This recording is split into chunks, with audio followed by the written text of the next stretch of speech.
this lovely Friday night to the beautiful Ming Lounge in the historic Republic Cafe. Here for the HotBox on Friday night, starting just a few minutes late due to drugs. We love them, don't we, you guys? So for our sober friends, we love our sober friends because they have more money right now that we can borrow off of them sometimes.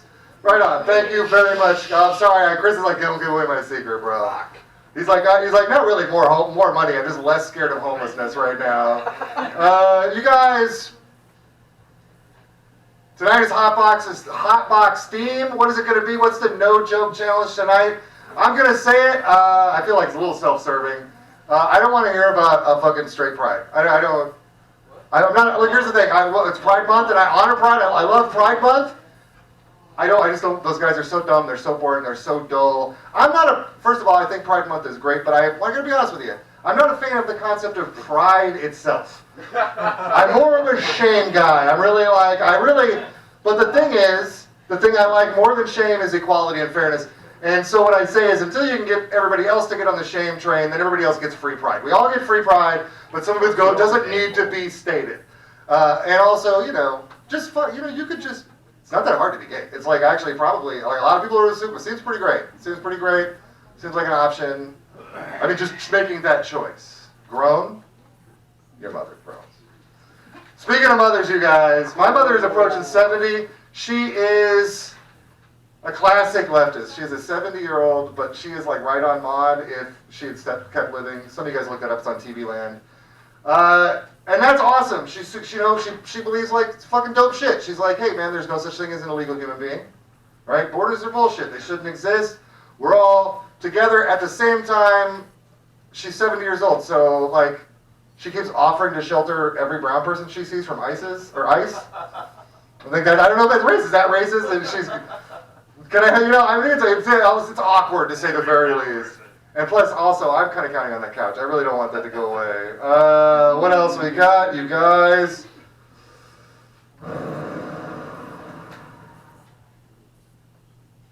Yeah. Okay. One last joke. We'll bring up your public comedian this evening. So, the Ku Klux Klan is admittedly corny. And like all corny things, you got to imagine parents drag their kids to them. You know what I'm saying? And it's got to be. At some point in the history of the Klan, some fucking guy is taking his teenager kid to one of these things, like, I don't want to go. He's like, you gotta go. And the kid's like, I don't want to go. And he's like, you gotta chant something. You go, chant something. And he's like, and the kid just, the first thing that comes to that kid's mind is, and I think because they're really catchy, is, the Ku Klux Klan ain't nothing to fuck with. And here's the thing. That's catchy as shit, dude. If there was like some old fucking dudes in the room who didn't know Wu-Tang, that shit would have caught on like a motherfucker. And I just want to, we don't have to shout it together. Although I would say it might be funny if people in the front of the house started hearing that chant come from the back of the room for some reason. But I think it would be funny to imagine just a bunch of guys in robes kind of doing the Wu-Tang chant, the Ku Klux Klan ain't nothing to fuck with. Not catching on? That's fine. Some time has passed. But you know who is catching on? You know who's catching on like a bad case? Let's give it up for our friend, your friend, Mr. Bram Kennedy, everybody. Woo! Ku Klux. Okay, let's forget that happened.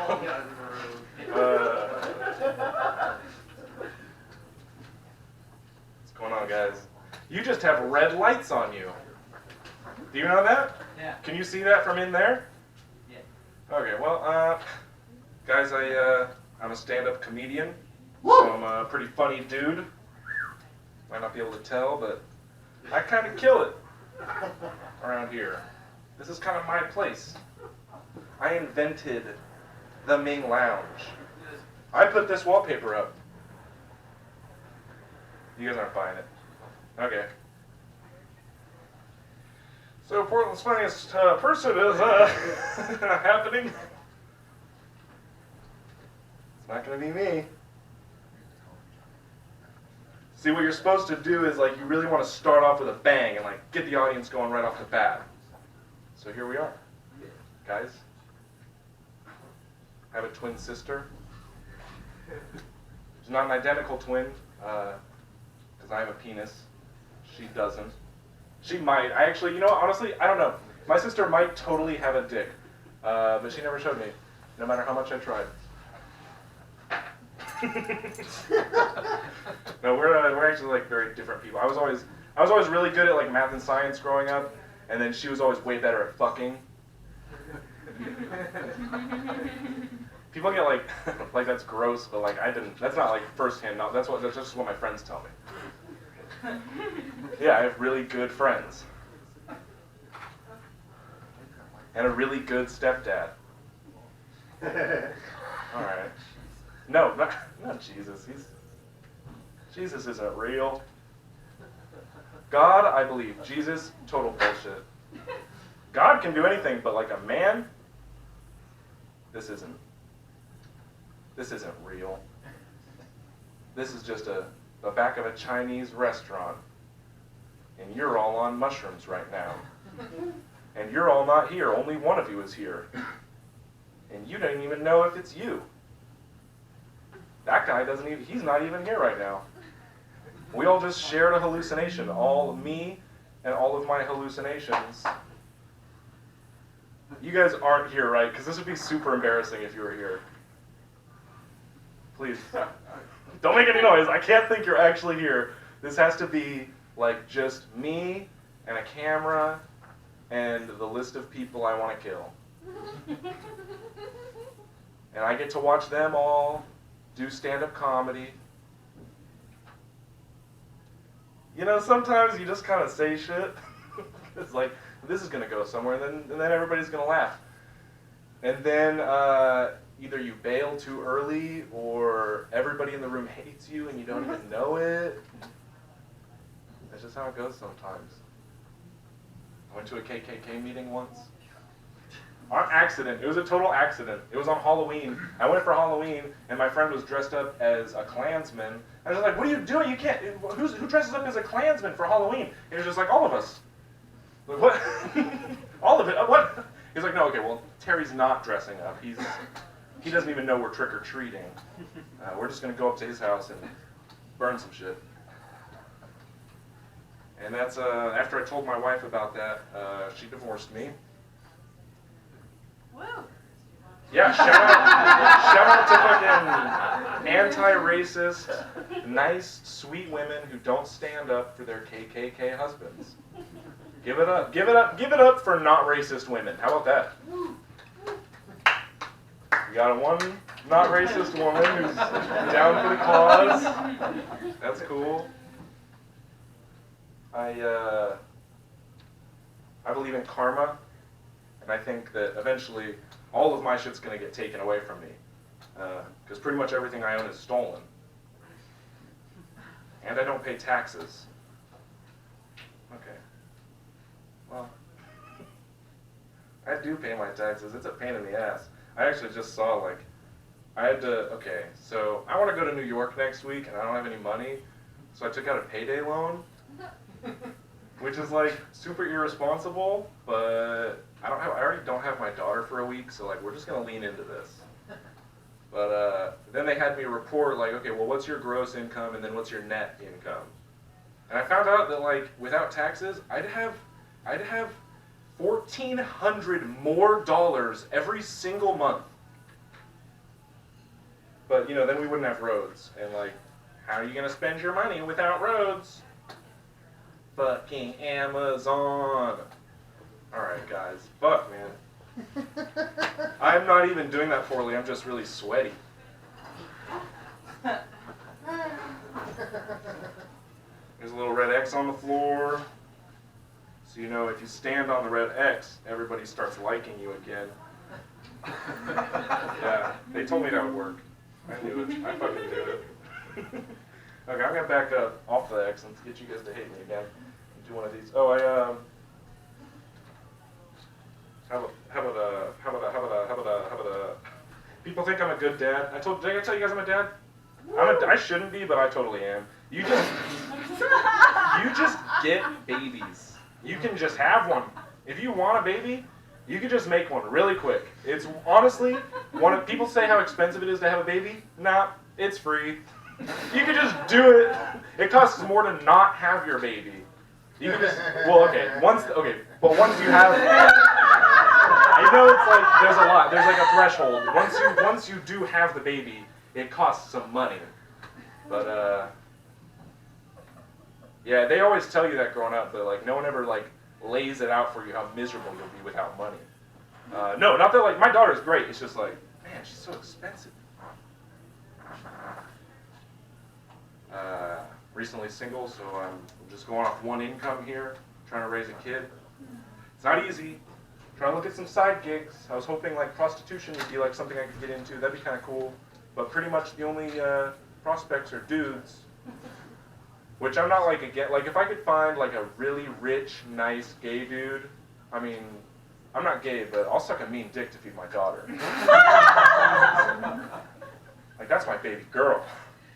I'm gonna give it up for her. I will deep throat a fat black cock if it means that my daughter lives another day.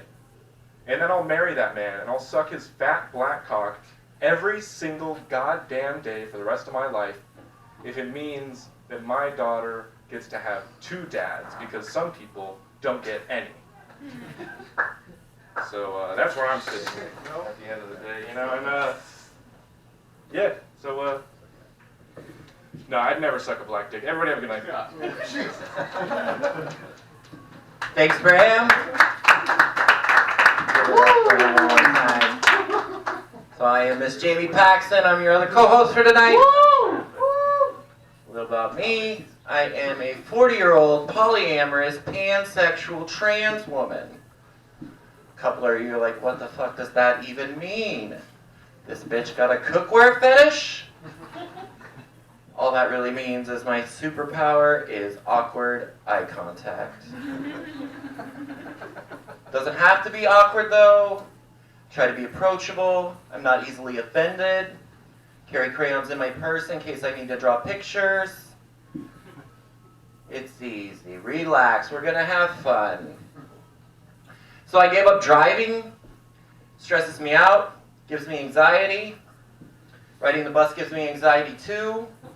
Especially that white guy with the do-rag and the FUBU sweatsuit.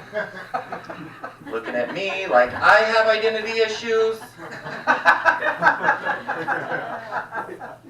But at least I'm not running the risk of killing somebody with my car. I don't want to be lumped into another group with Caitlyn Jenner.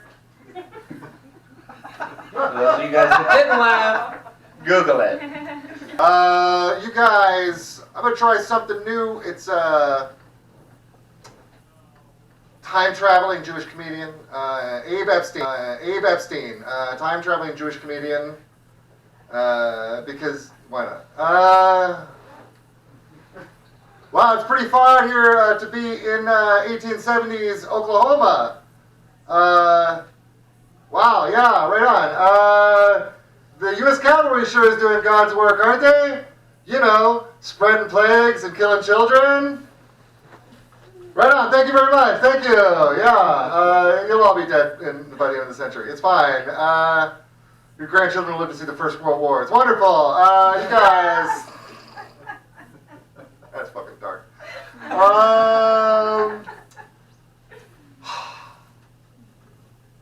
I was inspired by a comedian that I respect very much this week to think of a subject that I don't think of very much, which is athletics, and particular trans women athletes, and how people seem to be really steamed about an activity that involves, I don't know, what, 0.00001% of the whole total fucking populace. And I just want to say, there's people who seem to be freaking out over some bullshit that that guys are gonna, like, the non-trans men, non-trans people are gonna just become women so they can hit women in the face. And I want to tell you, you don't need to transition to punch women. You could become a cop. You could join the NFL. There's a lot of options, what I'm saying.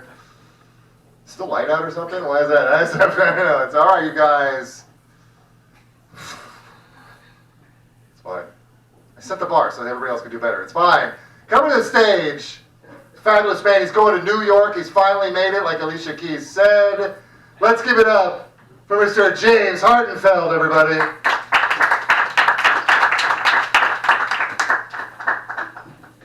Oh my God, what a surprise! What a surprise. That's something I'm practicing. Always be surprised.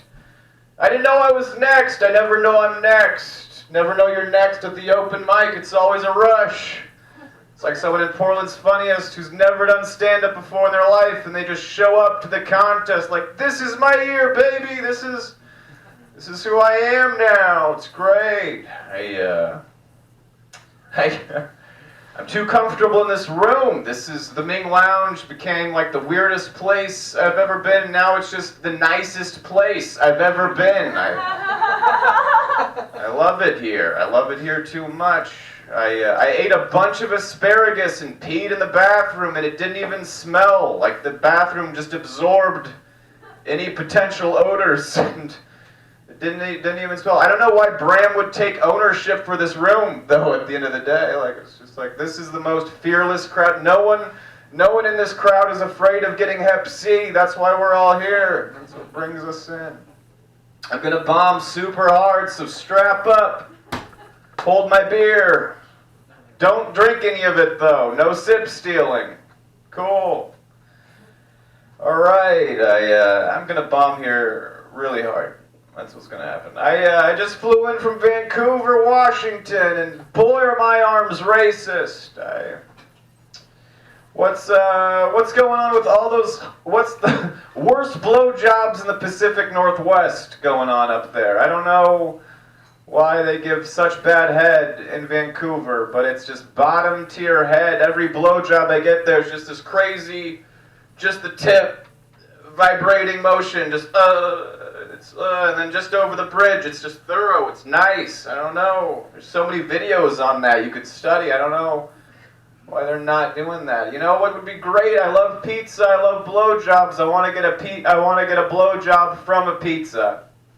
That'd be like my fantasy AW KFC combo situation. Like I don't even want to fuck a pizza. I just want like good oral sex from a pizza. Like I don't want the like Little Caesars hot and ready for my dick experience. I just want the pizza to take care of me, you know?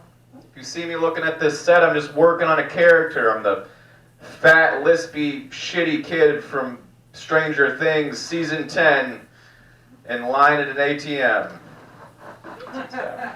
All right, this bomb's gonna go off. Half my family's dead, and even my therapist from the last 6 years is gonna die like any day now from cancer. Which she's just going to eat it, which is totally okay with me, because if I've learned anything about myself over the years, it's just that I work that much better with a deadline. I'm a bit of a procrastinator, this guy. Gonna figure this mess out right before she goes down.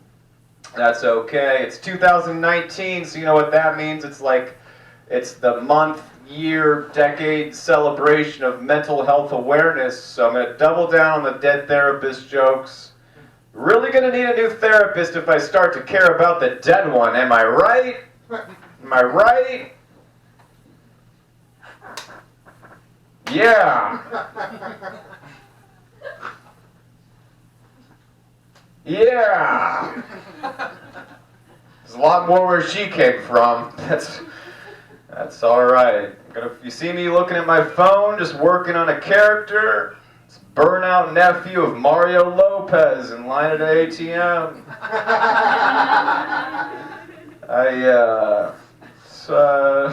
Okay. Oh man. Okay, more jokes to work on. My dad was murdered when I was a kid.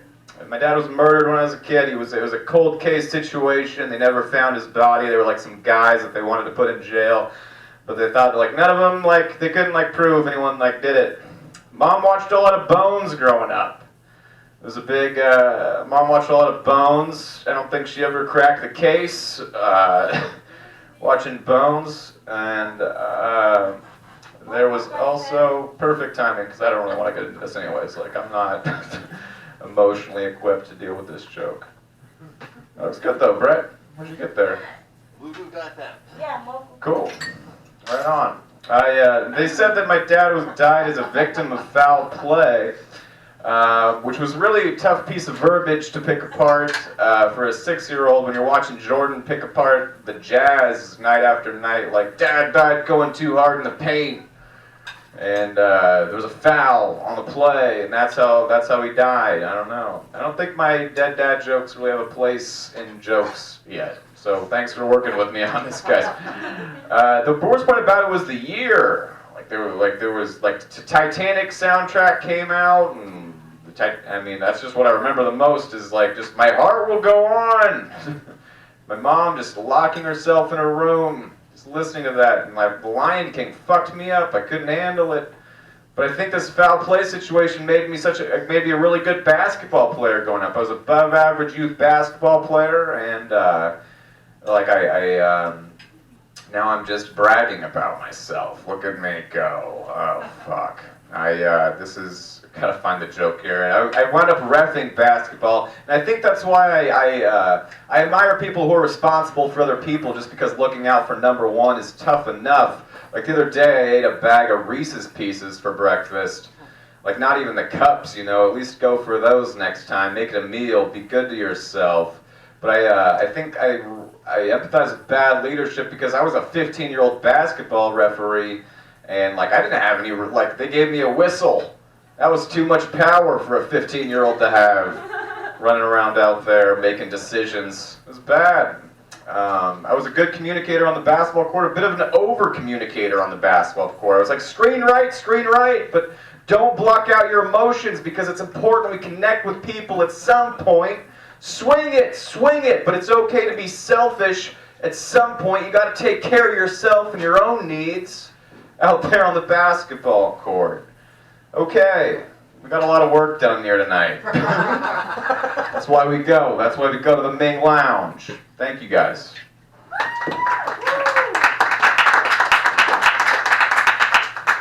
Give it up for James Hardenfeld, everybody. Chris mentioned trans women in sports. I was asked the other day what I thought about trans women competing in UFC.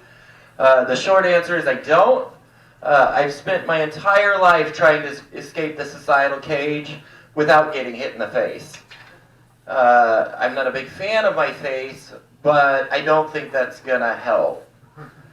Same reason I don't do jokes about sexually repressed white boys. All right, you guys ready for your next comedian? She's a killer. Here we go. Everybody give it up for Miss Maddie. Yo! Yes, hello.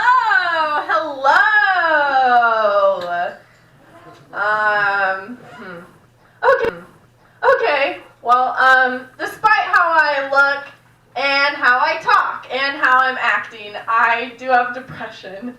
And the first time I tried antidepressants, I was excited because I really thought they would get me high, but all they made me do was finally clip my toenails. Let's see. Anyone ever had a bad roommate? Yeah, the non-speaker, thank you for helping me.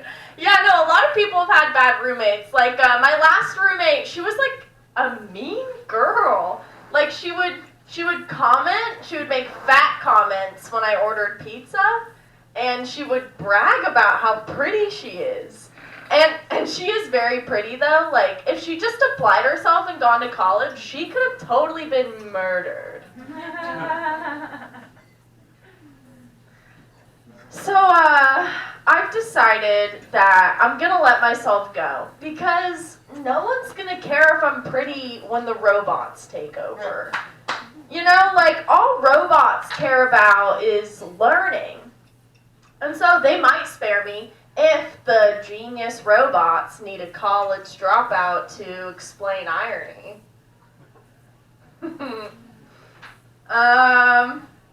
So for this next bit, I would love to get y'all's audience participation, please. So if everyone could please look to your left, and then look to your right. I have hemorrhoids, and and I recently went to the hemorrhoid clinic, and when the doctor was down there, I accidentally did the worst thing you could do. She goes, I'm gonna stick my finger a little deeper now, okay? And I said, okay, Mom. Oh.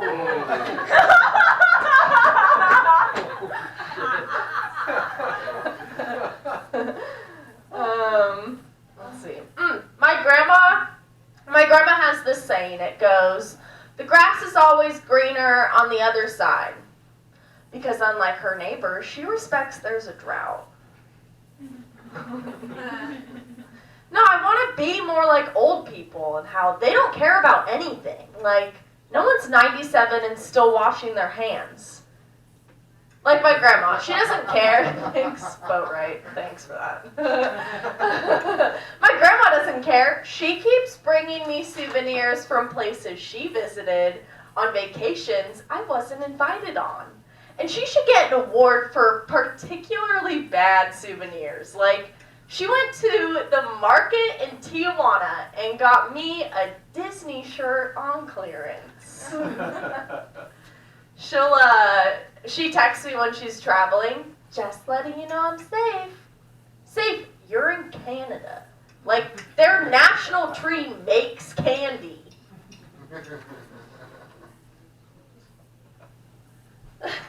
So, I recently started dating my boyfriend and tried something I've never tried before. Shaving a landing strip. And mine was a fucking disgrace. Like when they let elephants paint. And so for laughs, I texted my friend a pic, and she goes, dude, that's not a landing strip. You mowed a path right down the middle. I'd never actually seen a landing strip before, and in my mind, you'd leave the grass everywhere but the runway.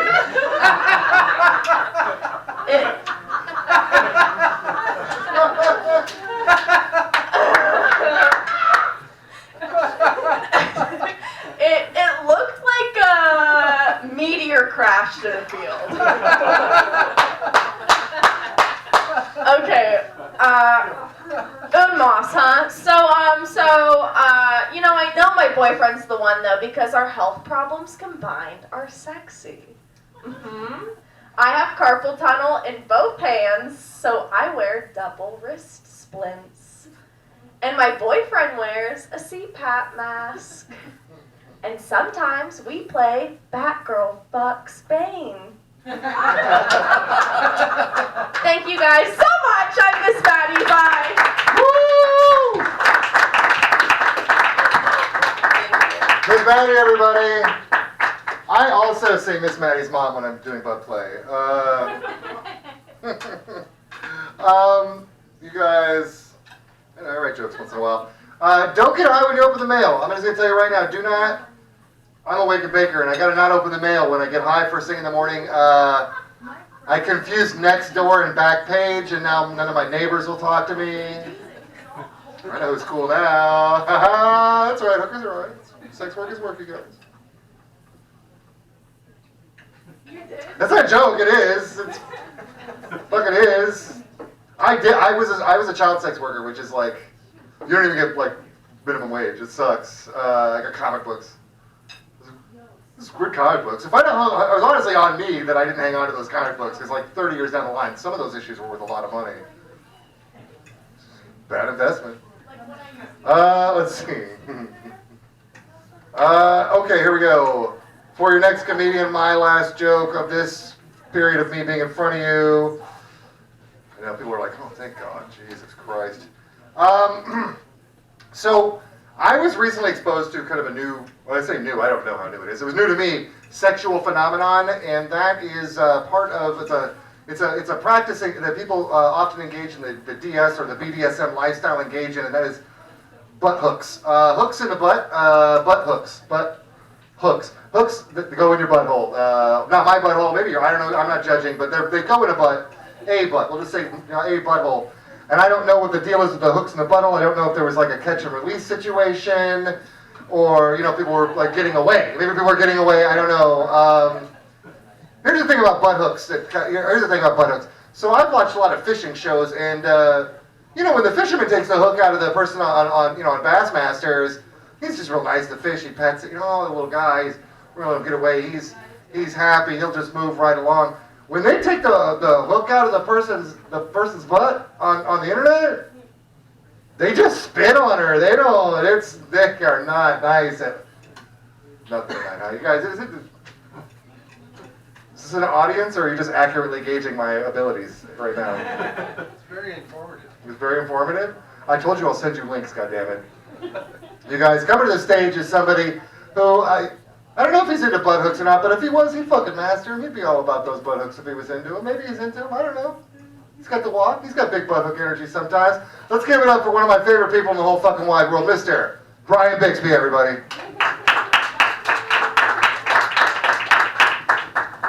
Thank you. You might recognize me as Bane from Miss Maddie's set. I've never been in a threesome. I'm sure the closest I'll ever get is if two people started fucking while I'm driving their lift.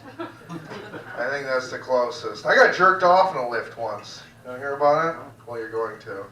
I got a hand job in a lift. And the whole time the driver kept talking about how great it is being a lift driver.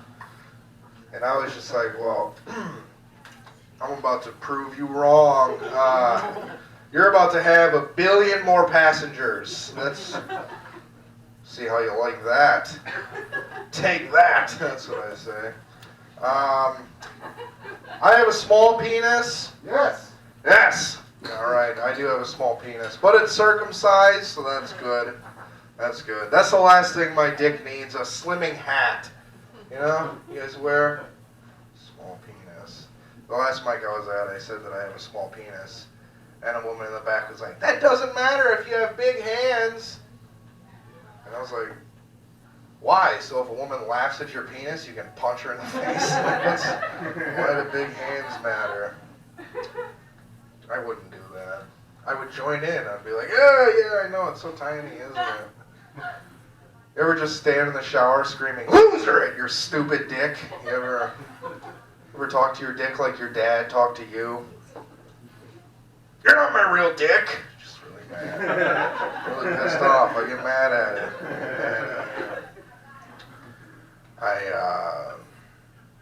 I've never, actually I already did that joke. I eat pussy. Yeah, why not? I eat pussy. And I don't care if it's shaved either.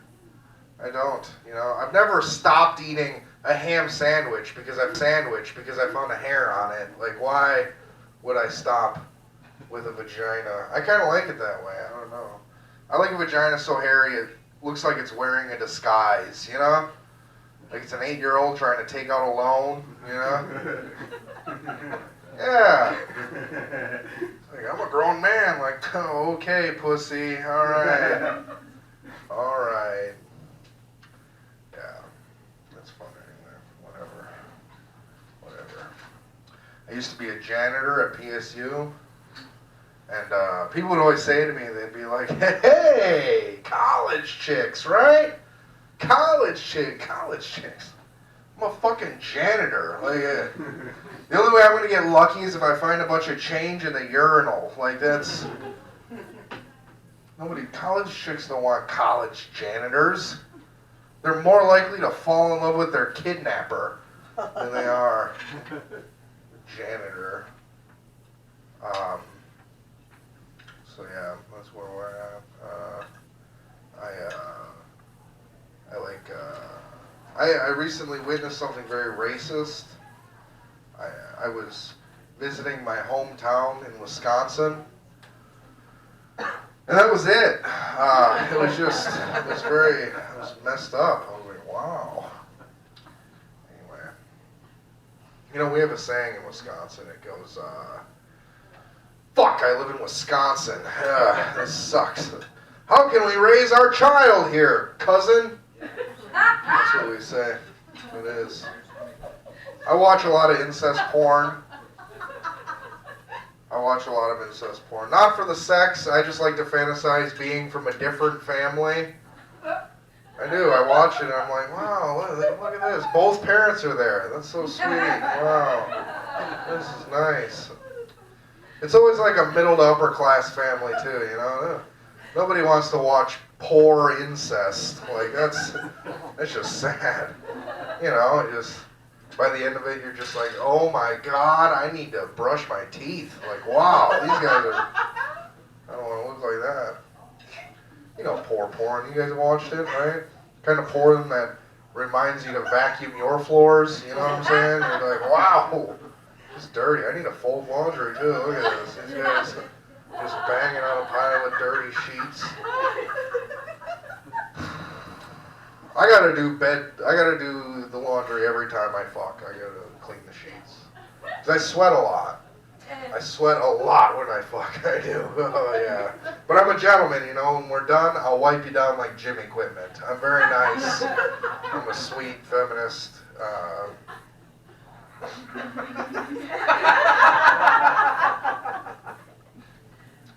I have really sweaty balls. What was it? Do you like salt? I don't understand. Really sweaty balls. My balls sweat like they're Googling how to wipe a hard drive. That's how bad they sweat. Been there. Alright. Moving on. The scrotum's a little too big though, the sack. The layman term is a sack. The sack is too big for my balls. It's almost like my balls had a grandmother knit them a sweater. You know, like, you'll grow into it. Just really... My balls. I could probably fit a bunch more balls in there, to be honest. I could fill it up with balls. That's what ladies want, right? A whole bunch of balls, just resting on their chin like a bag of onions. You know what I'm saying? That's what I think. That's what I think women want. Women also want. They really want a man of mystery. That's why whenever I go on a first date, I wear a ski mask. I think that's a good way to start. From why I don't go on dates. I mean, I have a girlfriend now, and that's very lucky because I suck at that whole thing. I'm really bad at it. You know, I have really bad pickup lines. Here's one. I'll walk up to a girl and I'll say, "Hey, girl, did you sit in sugar? Because you're covered in ants." That's what I say. Anyway. My girlfriend's cat likes to hang out when we fuck. She likes to hang out, and then it gets weird because she'll start talking to it. She'll be like, "Who's a little baby?" And I get confused, like, "I'm a little baby." Like, what do you think? Purr. No, I'm just hungry. That's all. Anyway, all right. Thanks. Bye. Give it up. Brian Bixby. I didn't know, I knew I had one thing in common with Brian, and that is that we are in the same round of Portland's Funniest. I learned a new thing, that we are both displeased with our junk. That's a question that I have. Why do guys call their junk their junk? Like, I get why I call it my junk. I can't wait to get rid of it. All right. Getting ready to move on. This next guy looks like he probably shouldn't like me, but he's a real nice guy. Everybody, give it up, Chris Knudsen.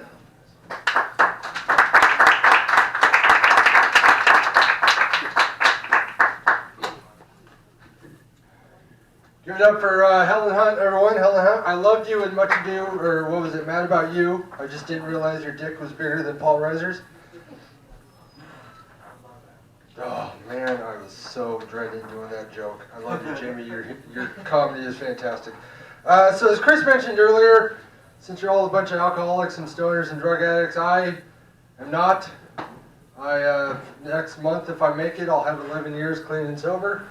I appreciate that, and I can't take credit for this joke, but a guy once told me that applauding or awarding an alcoholic for not drinking is the same as giving a cowboy an award for not riding a horse when he has hemorrhoids. So So what does a sober person do on their birthday? My birthday was last Thursday, last week, June 6th. I turned 38 dirt shit years old. I'm 38. People say I look 28. I feel like I'm 58, and my balls are right where they were when I was 18. So everything's on track. So what does a sober loser like me do on his birthday? Well, if you didn't know this, Black Rock and Dutch Brothers gives you a free drink on your birthday. You know, a lot of people go out, get a free shot or something, but I get free coffee. 16 to be precise. In fact, I mapped it out here on my little, I'm not a prop comic, so bear with me. There's 82nd Avenue, there's 9 Black Rock Coffees and Dutch Brothers, and if you go out to Gresham, out in my neck of the woods, there's 9 more out there. So what you do is you get up early and you hit the first shift, throw a few coolers in the trunk of the car, or drink them all. I haven't slept since last Thursday. I've been just not sleeping and shitting the whole time.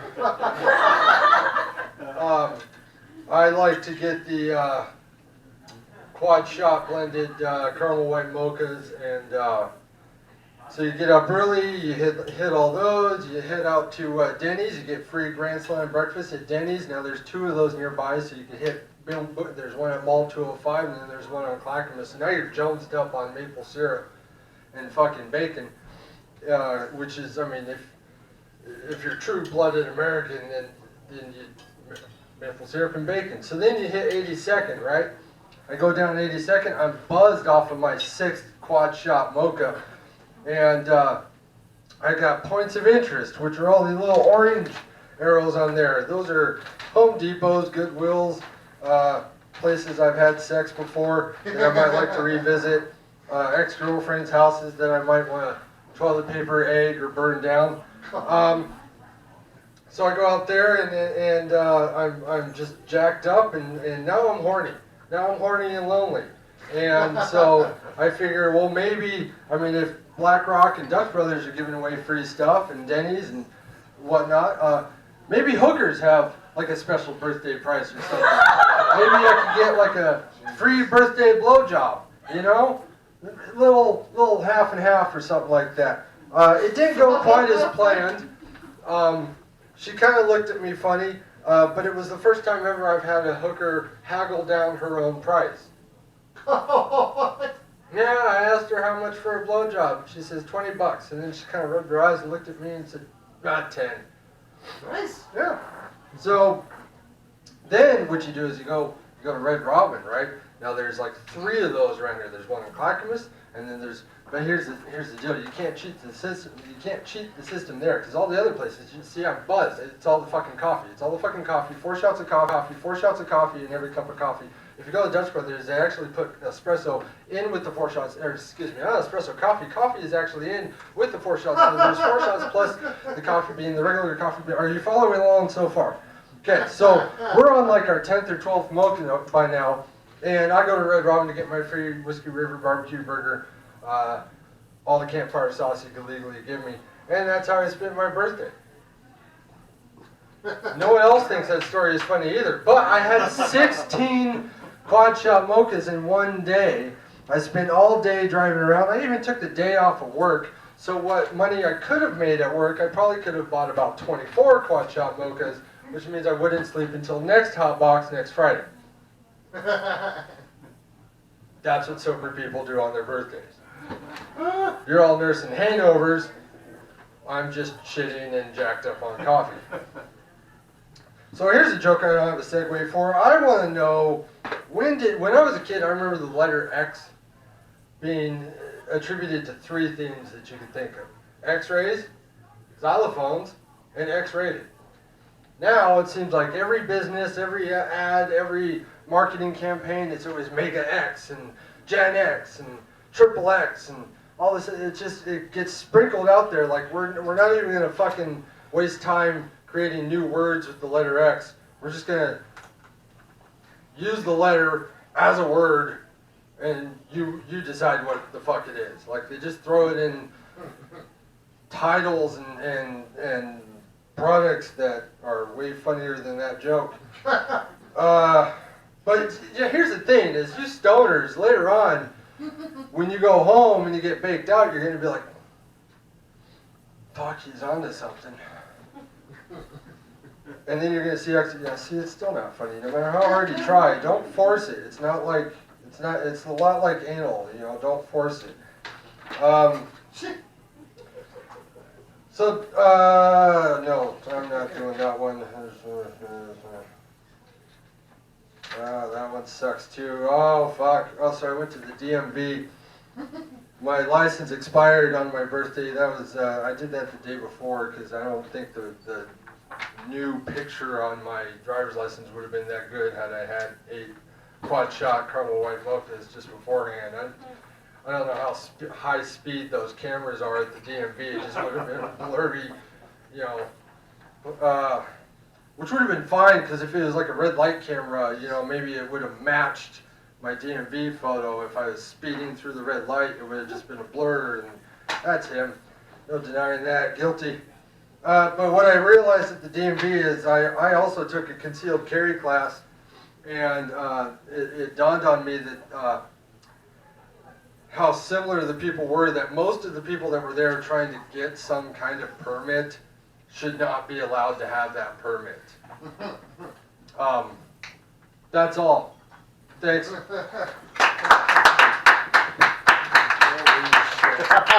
Chris Vincent, everybody, let's give it up.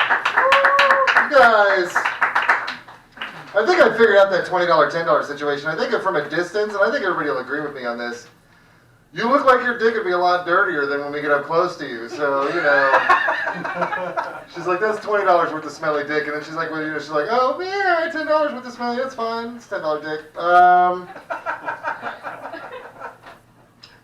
Anybody else feel like when Chris unfolded that map, it was going to be a list of federal offices and explosive devices?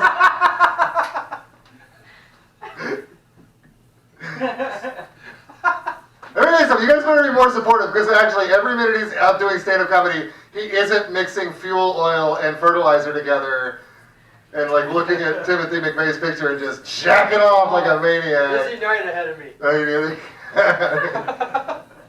God bless him. God bless him. You know, I'm on his good side. Fuck all y'all motherfuckers. I laugh. He sees me over there. I make sure it's like the tip jar with this guy. I'm like, oh, did you hear the clank? Did you hear the clank? Chris, I knew about the conceal. I heard that subtle drop. I got a CCW. And I'm like, oh, Chris, you saw me laughing at your shit, right? Okay, great. Just saying. You guys, come to the stage. This guy gets it too, man. This guy. Honestly, I'm going to tell you right now, it's embarrassing, but it's like I'm still proud of it. The guy paid me the most I've ever made to do 10 minutes of comedy. The set was 20 minutes long, but I'm still only counting, and I think the audience would agree, 10 minutes of that set.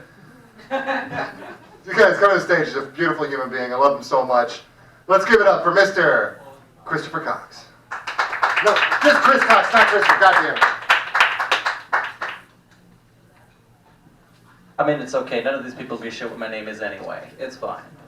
It's fine. Let's see. Real audience. Hold on. Wow, real audience on both sides. Holy shit, Chris, have you actually done something nice with this place? It's not getting funnier. I mean, that's because I'm up here. I get that. It's fine. My name is Chris Cox. That name is exactly as fun as it sounds like to grow up with. When I was in high school, a fun thing happened where in my freshman year, people realized that my older brother was in his senior year. And so for a year of his life, he got to be known as Big Cox. So for a year of my life, I got to be known as Little Cox. And I don't know if you've ever tried to get a date with a girl with a name like Little Cox. But I haven't. I can't do it, folks. I don't have that swagger. And I thought that was like the worst thing my name was going to do for me.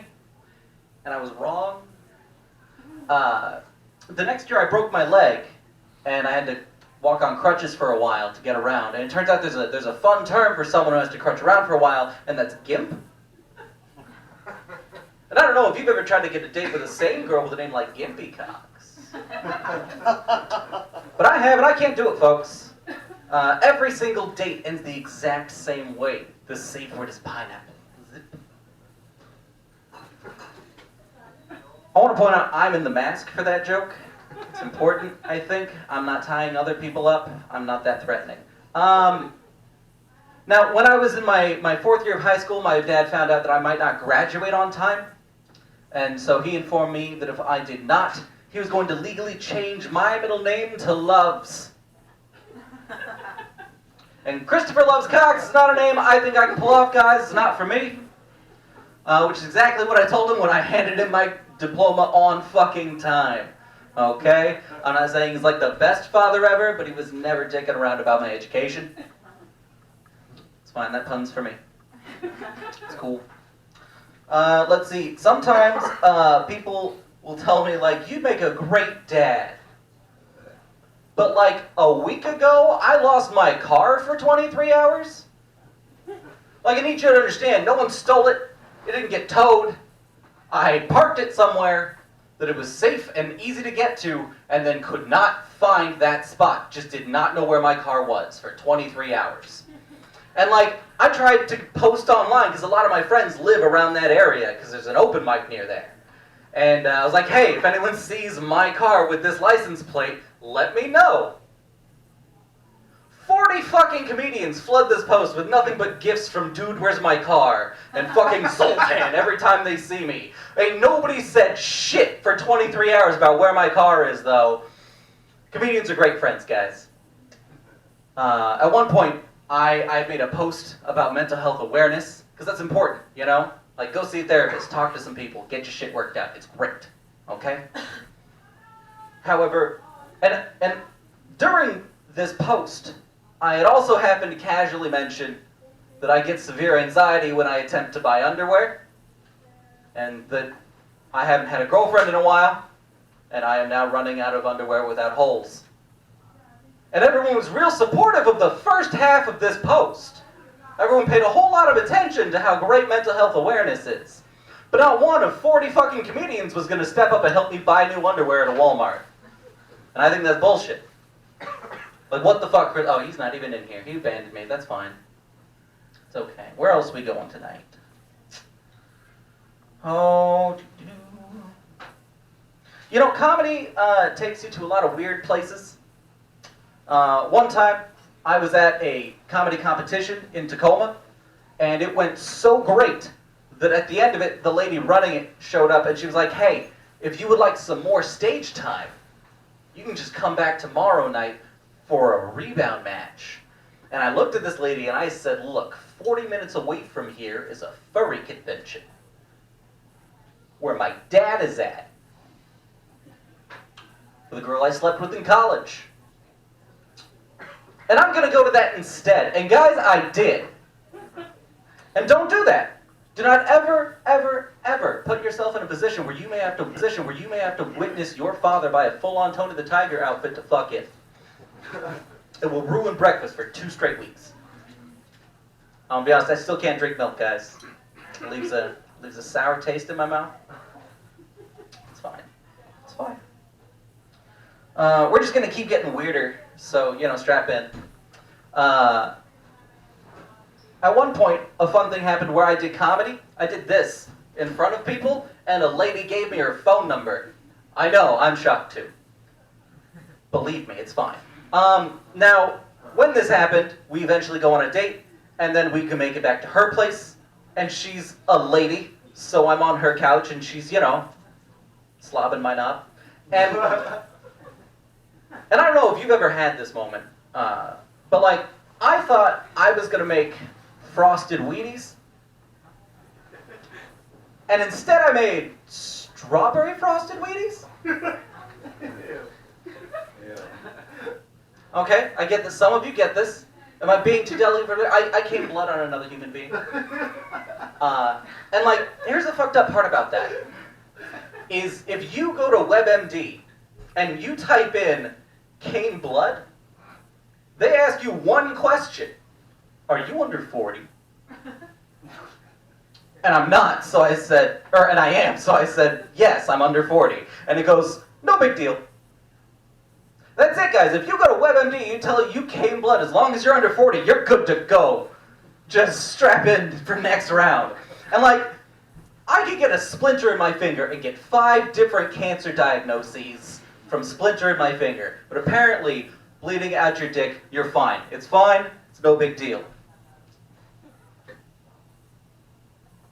Now that's all I'm going to do to you guys. Thank you so much.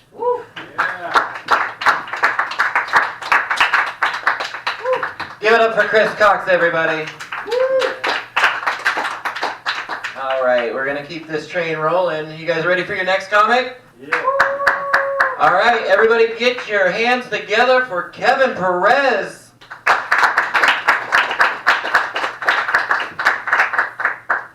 Hi everyone, I'm Kevin Perez. Okay, you already know that. That's a bad start.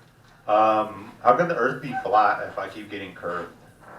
I can never trust the guy that works at Lids because their whole life revolves around cap.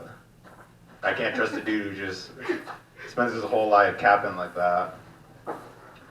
Okay, ladies, if your man takes up a lot of space and you can't talk to them and they get really muddy and they have the towing capacity of 10,000 pounds, they're not a man. They're 2019's Motor Trend Truck of the Year, Dodge Ram 1500. Yep. I don't know. I have other stuff to talk about too. Both my sisters grew up watching soap operas, and I think it really reflects on their behaviors because they all act like everything's like a huge murder plot to kill each other. I don't know. One time my two sisters fist fought each other, and it was fucked up. Because we had went over to Washington for Thanksgiving to visit our trashy family, who they all live in a trailer park. And then my two sisters ended up getting drunk and fighting each other. And I got mad because the sister I liked more lost the fight, which was fucking disappointing. She lost the fight because because my other sister just like vitamins and like minerals too much. She was eating like a lot of fruit, and she had an apple nearby, and she just picked up the apple and like bashed her fucking head in. It was fucked up, dude. Yeah, and then I looked at my dad, I'm like, what do I do? And he's like, I don't know, dude. I don't know, grab a banana. I guess is that the reasonable thing? If Val picks up an apple, fucking pick up a banana and it's fucking on. That's all I know. What else do I want to talk about? No, but sister that one's a fucking bitch. She's a cunt. Just everything about her is cunty. You know, the way she dresses is cunty. When she walks is cunty. Like her breath is super cunty. Yeah, she's mean. One time I was sitting at the dinner table with her, and she decided to fucking pick on me in front of everybody. And she's like, "Hey, Kevin, remember that time you shit yourself at Six Flags?" I was like, "Yeah, I do remember that, Jenny. Remember the time you had 3 kids before you were 17 and ruined your whole fucking life? Fuck you. Take that. I can shit myself once and walk away, okay? Can't walk away from 3 bastard children." I think she has a 4th one on the way. Everybody keeps asking her, like, "Are you pregnant?" She's like, "No, I'm not pregnant." And I'd be like, "Do you want a drink?" She's like, "No, I don't want a drink." I'm like, this is weird. This is weird. Like, I'm glad you're not drinking, but if you have a baby, just tell us. Just tell us, please. It's horrible. I don't know if you guys have a sister with like a high-ranking assortment of bastard children, but it's not fun. They're all big as shit too. My nephew's like 13. He's like as tall as, he's like right here to me. Like his eyeballs are right here. He's huge. I'm worried. 'Cause at one point he's gonna try to fight me, and I have to fucking pick up an apple and show him what's up. Yeah. Okay, that's all I wanted to do. You guys have been great. Take care now. Bye bye.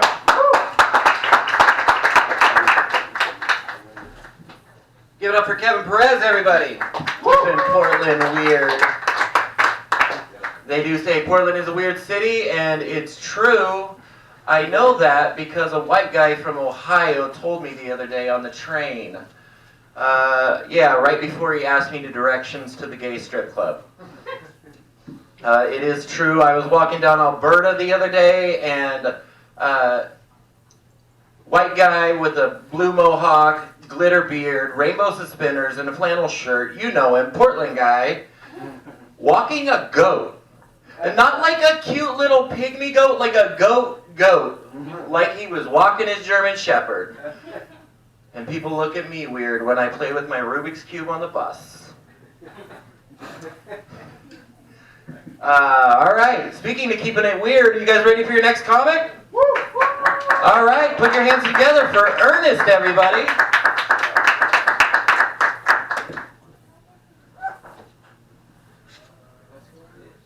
So I practice my material at my house. I just say it out loud. I was outside, and there were some kids nearby, and I was doing my set, and I could hear them like snickering, laughing a little bit. And I'm glad I was able to make them laugh. The thing that got to me is that at the very end, they said, "Nice poetry." They laughed and ran away. I got self-conscious. I was like, "This is stand up. Don't compare me to a poet." And that's why I don't do poetry. So, when I was 16, I played high school football. I came down with the flu on game day. The best thing I could come up with is Pepto-Bismol and banana. So, I'm at the game. The coach singles me to go in. My mind goes, "Oh, hell no." My feet go, "We're fucking doing this." I'm in the game. I'm stacked up against this super senior dude. I hear, hike. Dude rushes me. Gut punches me. Guys, I lost all body control. I shit myself. Just a little. So, I played the rest of that quarter like a champ. Stomach's not getting to me. I'm squeezing. I'm holding on like a trooper. It's an away game. I'm headed to the bathroom. I start hearing chanting, 73 has to shit. 73 has to shit. And I'm thinking, I already shitted. This is overtime shit. So I was in that bathroom. And then the stomach cocktail of the flu and sports gave me a very intense albino experience. It actually gave me an anal fissure. So one chapter ended and another fissure chapter just began. Eventually I had to get a colonoscopy. So a colonoscopy is where a vegan fiber optic camera enters your anus to examine your colon. Don't worry, I went to the doctors and not Whole Foods. I'm in the doctor's office, and they gave me a choice, because I had to get the procedure done. What doctor do you want? The one with the smallest hands.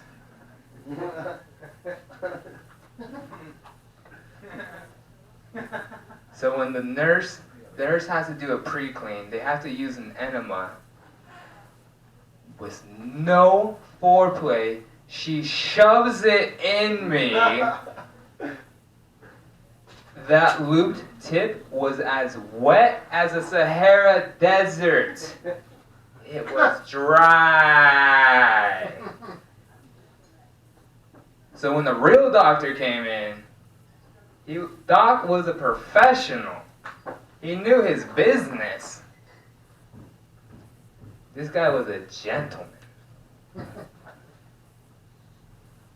We both walked away satisfied.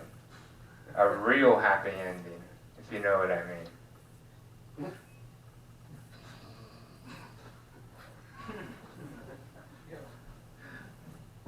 So, colonoscopy, it does help prevent colon cancer, early detections, whatnot. But they make it fun. They really do. Because they even give you pictures to take home. Kind of like a Disney Splash Mountain ride. in both pictures, I have this face. It's not. It's the fun. All right. Good night.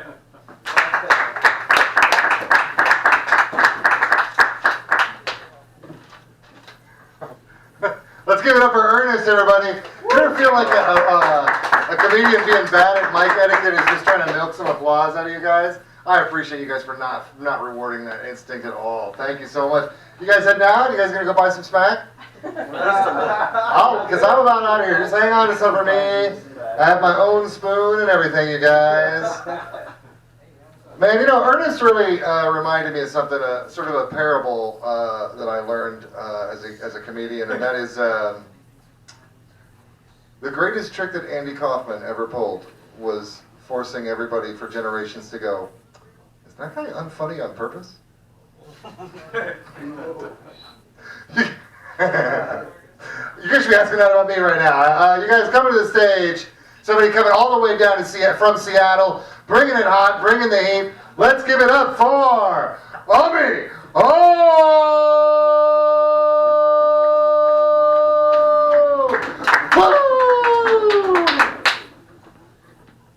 Thank you. I mean, it's a different name. It's a Tahitian name. I'm Lebanese and Indian, and I dress like a white person, so that's me. Kind of look like the lady that calls the grocery store the day before and asks if they have the right papayas. Yeah. I sound like the lady that calls the grocery store and asks them how big their cucumbers are, because, hey, reduce, reuse, recycle.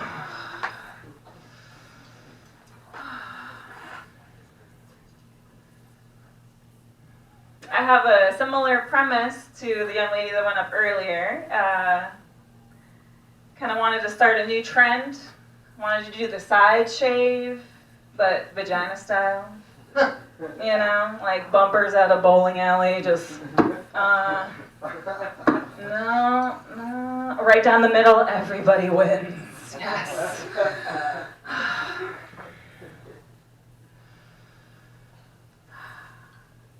Haters. Love Cat Williams' skit on haters. Everybody's got haters. He's like, if you have more haters, that's good. I mean, you're doing something right? Thank you, Cat Williams. I felt like I didn't really know what to do with haters. In movies, they have a scene where the hater says something and you grab your drink and you throw it in their face, right? They're like, when are you going to get a boob job? Drink, face. Psh. It's fine. But I was thinking that I might not always have a drink. So I have this Diva cup. It's like a little thing you put into your vagina during a menstrual period. And yeah, so the next time I'm with somebody and they're like, you'd look better if you work out, I'm just going to get all up in there and grab it out. Right in their face. Watch out what you say, ladies and gentlemen, because I am bisexual. It's confusing sometimes. Thank you. I went on like a dick cleanse for a while. I slipped off of it, okay? The vegetarian diet, like, it's just, vaginas are slippery. Sometimes you just can't stay on them. But when I went on my dick cleanse, there were things that, like, the reason I think I went on it was the texture. You know, I just got tired of hard things in my mouth. So I wrote this little bit about that period of time. I said period. Okay. Ladies, are you tired of him not understanding your emotions?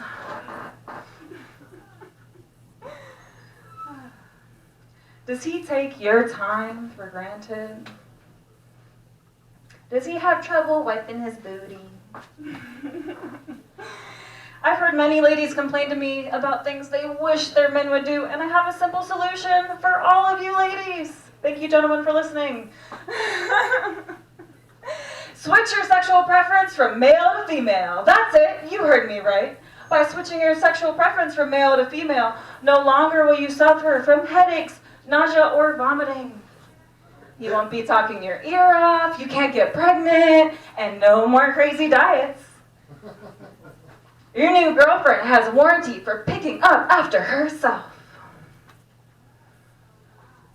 You'll never go clothes shopping again. And no longer will you be the crazy girlfriend. You'll both be nuts. I'm speaking from my own personal experience. Wetter is better. But I moved to a small town, and they don't know what bisexuals are, so back on the dick, right? Ooh, gotta ride it. If I wanna, that's Cat Williams again. Sorry, I'm reminding myself that premises are for everybody and punchlines are specific. Okay, back to the jokes, right? What do I have? So I moved to this small town. There wasn't a lot of people to date, and so I decided to do a teacher. Yeah, I'm supporting the education system, one blowjob at a time. I think I'm just gonna start calling him over like this. Come here, boy.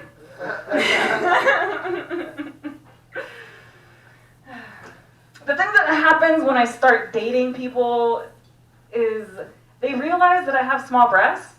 I didn't know before. And I know that makeup's supposed to help you get more attention, so I'm just putting it all over my chest. Oh yeah. One of three things happen when I start dating somebody new.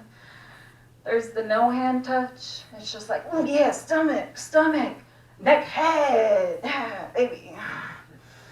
And then there's the two hand touch. I just, and 1 and 2 and 3 and 4 and 5 and 6 and 7 and 8 and 9 and 10 and check your breathing. Still no titties, okay. But my least favorite one, but it's very popular, gentlemen. I don't know why. Is DJ Nipple. Just like, wicka, wicka, wicka, wicka, wicka, check it on the 1, 2. Not really feeling that. It's okay, because he's got a personality. 1 minute. No, I like him. I love him. We moved in together. Terrible idea, right? Woo, moving in with somebody. What are we doing? We're just playing. Whew, that's not funny at all. All right, let me finish with something funny. Thank you for giving me your attention tonight, and thank you for hosting, all the wonderful hosts. There's a beer company called Belching Beaver. Why didn't they just call it Queefs? I don't know. Thank you, I'm Umi home.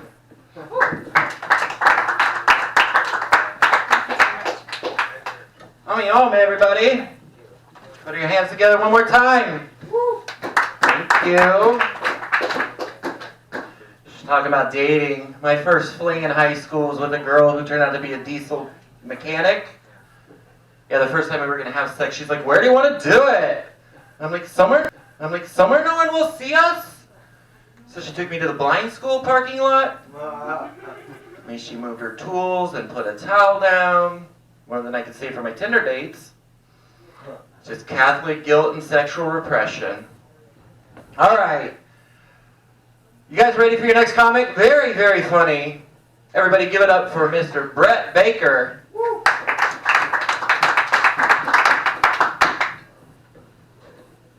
Okay, would I be a bisexual if I could only get sex by paying for it? Like anything to be something other than a straight white male oppressor, right? People tell me that I only get on stage, the microphone, because I'm an attention whore. I'm like, bullshit. Unless I'm getting paid, I'm an attention slut. In LA, people will pay for stage time. LA comics are attention Johns. It is only after years of dedication and hard work that I sometimes get to say to an audience, it is worth your hard-earned money to earn the privilege of spilling your attention all over my face.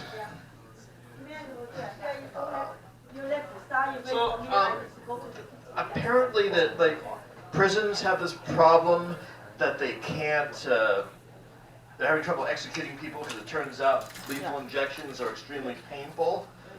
Also, Boeing is having trouble selling their 737s because they keep falling out of the sky. So let's put death row prisoners on 737s. Boeing, makers of the 737, ride us long enough and you'll be in heaven. Boeing, makers of the 737, our model is, oops. Boeing, makers of the 737, the other death row.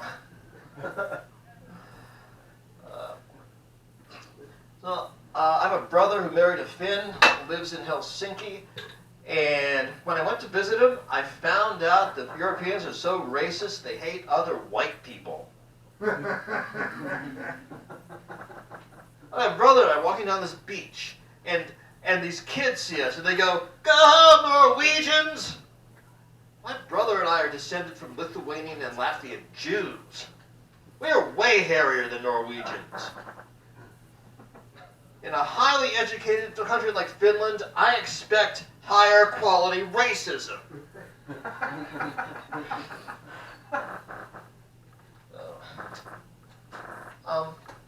As a public service, I would like to demonstrate the one socially acceptable kind of catcall. Hello, Mr. Whiskers. Garfield is in. I think since it's Pride Month, we should pause to appreciate the passing of Joseph Nicolosi, one of the founders of gay conversion therapy.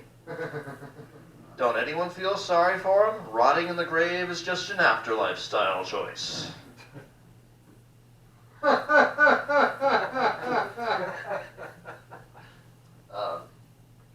I think anyone who still thinks gay people have not made huge contributions to American culture desperately needs to see a picture of Marlon Brando sucking cock. Yes.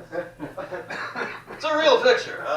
I don't think it's been uploaded onto the internet, but you know, classic movie buffs should not be surprised. There are public pictures of Marlon Brando hanging out with Montgomery Clift in drag. Let's see. So, anyway, apparently the cock in the picture belongs to the comedian appropriately named Wally Cox. Wally Cox was the voice of the animated superhero Underdog. There's a leap of fear. Underdog is queer. I think I had another tag for that. I don't remember what it was. Oh, well. Underdog's a weird superhero. He had this ring with pills in it that gave him powers. Like, the drug superhero, you know? So let's see. I have another brother, not the cool one who lives in Helsinki, but this other brother, ex-Marine, evangelical, who's always, you know, always sneering at progressives because we think we are so smart because we're educated and we know things. Yeah. Just can't appreciate how Trump is saving us all from the Clintons and their army of black helicopter flying pedophiles selling pizza. So I used to pray, you know, please, God, let one of his daughters be a lesbian. Yeah. And then one of his daughters moved in with a woman. I'm like, awesome. Then he kicks her out of the house and won't talk to her. I'm like, what the fuck? That wasn't what I was praying for. And then, like, it turns out my niece was really always a nephew. His name is now Cal. And I'm like, but this would be really cool if the only reason that his mom and dad didn't tell him his dead name was the fact that they won't talk to him. What are you, a deity or an evil genie where you have to watch every word of your prayer? So, I'm starting to doubt that there is a God, because really, if there were, you know, at some point when my brother kept praying for this phase to be over, God would boom down from the heavens. He's had top surgery. This isn't a phase.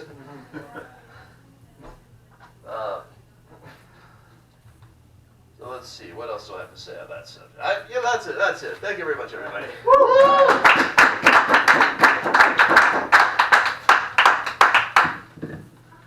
Thanks, Brett. Brett Baker, everybody. Let's keep it going. Yeah. You know, the interesting thing about Nicolosi is the real big mistake was that he didn't invest in dead conversion therapy. You know, that seems like something, he was the guy at the beginning of the thing. That's always a problem when you tag somebody's fucking sets at like at a long mic. It's like, I'm tagging some shit he did like 5 minutes ago. What else do I have? Oh yeah, I didn't know that getting a blowjob from a dude was enough to make you queer. I gotta start applying for a lot more of these shows in town. Legit. You guys, coming to the stage is somebody that I'm very glad to see come out of the HotBox. The new HotBoxer. By the way, that's what we call where you are now. When it's sort of a cult. This is a way good cult. We don't tell you you're in one before you're in. So you're in. Sorry. Let's give it up. Don't put a cough drop in your mouth. This is a hosting tip right now. Don't put a cough drop in your mouth, right? Especially a fisherman's friend. This shit is vile. You know what fisherman's friend is? It's just koala shit. That's all it is just fucking koala shit, you guys. I got a mouthful of koala shit. You guys are going to have a mouthful of laughs in just a second. Let's give it up for Kayla Marie, everybody. You guys are so nice. Just all of you are so, so nice. I'm in your cult now. Fuck yeah. Never had somebody offer me that before. You with your powerful praying. Can you do me a favor? Man, bitches out here are thirsty tonight. Wow, talking about that. Can you pray for more orgasms for me, please? Thanks. Yeah, I look like I'm really nice. People used to tell me that I was too nice. And then I worked at a correctional facility, and that changed things. And then I worked at a psychiatric hospital in security. I know you wouldn't guess that by looking at me, which is why it's really fun to be me. I walked in here and they were like, oh, do you need somebody to stand at the door while you go in the bathroom? Are you going to be okay in there? And I was like, oh, that's cute. I'll fuck you up. So yeah, I've been working really hard in the last few years to get less nice. And I got a divorce, that helped. I'm doing pretty good, you know. I took one of those quizzes the other day on Facebook, and it said, what kind of woman are you? And I was super excited. I was answering the questions, and I thought it was going to say something like, you're a heartbreaker, or you're a goddess. And it was like, you're an asshole. Really said that, and I was super excited. I felt like I'm making progress. So, yeah, I'm single now, and I have a lot of mixed feelings about that. I live on my own. I have to carry in all my own fucking groceries, and they just changed the law, so now it's paper bags, and it's rough. But the good thing is that when I'm alone at my house, I can do whatever the fuck I want. Yeah. Naked. So the other day I was getting in the shower, and then I decided I was hungry. So before I got in the shower, I went in my kitchen, naked, and I grabbed a bag of Lay's barbecue potato chips, and I just started eating them. I had chips all over me like a savage, and I was like, this is what it means to be single. I really like it. And never took a shower. Fuck showers when you're single, right? Anyway, yeah, so I've been eating more than usual lately. I gained like 10 pounds, and I get it though. I kind of know why guys are into like thick girls now. Like I've been laying in my bed, like feeling my own ass. I'm like, that feels fucking good. Like I like it. So I'm a meal, not a snack. And I get it. So I went to Life Source. It's a health food store the other day to get like a vitamin and a probiotic. And I saw this probiotic and it said vagina, and I was like, that's the one for me, yeah. So I grabbed it, I went to the checkout. The girl working there had earth tones, short hair, nose ring right here. So I assumed she was a feminist. And I said to her, super expensive to have a healthy vag these days, isn't it? And she was like, I hope somebody's enjoying it. And I was like, bitch, I'm enjoying it. What the fuck? Why is my vagina only worth $60 if somebody's enjoying it? I expected more from her. She really did look like a feminist. Anyway, Surprising. But there's two different kinds of people in this world. There's people who make their beds and people who don't. Who's the bed maker in here? Anybody? Wow, you're here and you make your bed. What's up? Why? Yeah, I don't. And then there's people who, they have those showers that has the attachment and you take it off and you hose it down, you know? Or there's people who don't. And those are the people that aren't getting their asses eaten. And if you are, shame on you. Spring for the thing. It's like $30, you know, what the fuck. There's women in the world that call other women hun that are like the same age. Fuck those girls. Then there's girls that don't. If you're one of the girls that do, don't ever talk to me. And if you know a girl that does that, don't introduce her to me. Unless you want her dead, then we'll hook it up. Hun, sweetheart, sweetie. There's people with tattoos and without tattoos. There's people with regrets and with regrets.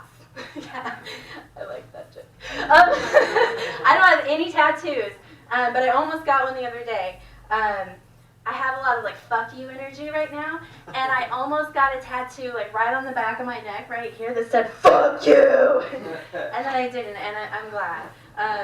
But I'm still thinking about it. So I used to go to church, and I used to work at a church, and I used to pretend to be somebody that I wasn't, and to get people to like me, and to do what I thought was the right thing. And recently, I came out as an asshole to my family, and on Facebook, I made this post, and my mother-in-law, now mother-in-law, I love her, she's the sweetest woman, bless her heart. That's something you can only say if you're like 50 and you cook with a lot of butter, you know, like bless your heart. But I like to say it all the time. I'm just getting ready for later. So anyway, my mother-in-law saw the post that I made, and so my ex called me. He's like, oh my God, my mother-in-law called me. She said she's concerned about you. You made this post. Did you say something about being the queen of summer, the sun boss, the master of popsicles, mother of dragons, tiny, wet, dragon-ass motherfuckers? Did you say that on Facebook? That's my kids. And I was like, yeah, I did. And he said, did you say something about forgetting sunscreen the other day, and one of the kids saying their skins are shredding? And I said, yeah, I did. And then he said, did you at the end put hashtag tits up? And I said, yeah, I did. And he said, oh man, my mother-in-law, or my mom, she Googled it. She Googled hashtag tits up, and she was really upset by what she found. It was just a bunch of boobs. And she's really concerned about you. And my mother-in-law is the type of person that, like, food is too spicy. All food, like the hot sauce, too spicy. Salsa, too spicy. Ketchup, too spicy. Tits up, way too spicy. But I'm having a good time. So thanks for having me. It's been a lot of fun. I'm glad I'm in the cult. Don't forget to pray for me.